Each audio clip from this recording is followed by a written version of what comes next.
ఇదే చంద్రబాబు నాయుడు గారిని అడుగుతా ఉన్నా నేను. 1978లో ఆయన రాజకీయాల్లోకి వచ్చినప్పుడు ఆయన ఆస్తి 2 ఎకరాలు. ఇవాళ ఆయన ఆస్తి 2 లక్షల కోట్లు ఎక్కడి నుంచి వచ్చిందని అడుగుతా ఉన్నా.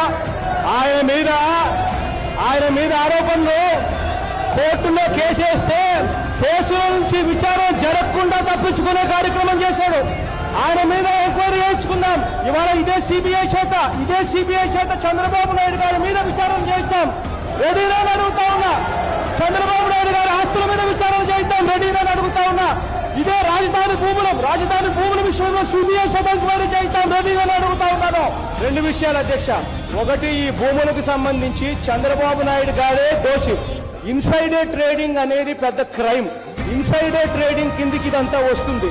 నీకు బాధ్యత గల ప్లేస్ లో నువ్వు ఉండి, ఒక ముఖ్యమంత్రి స్థానంలో మీరుండి, ముఖ్యమంత్రి స్థానంలో ఉన్న వ్యక్తి ఫలాని చోట క్యాపిటల్ సిటీ వస్తుందని తనకు తెలిసి తనకు సంబంధించిన వాళ్ళతో బినామీలతో భూములు కొనుగోలు చేయించి ఆ తర్వాత క్యాపిటల్ సిటీ అక్కడికి తీసుకొని రావడం ఇన్సైడర్ ట్రేడింగ్ కన్నా దారుణమైన క్రైమ్.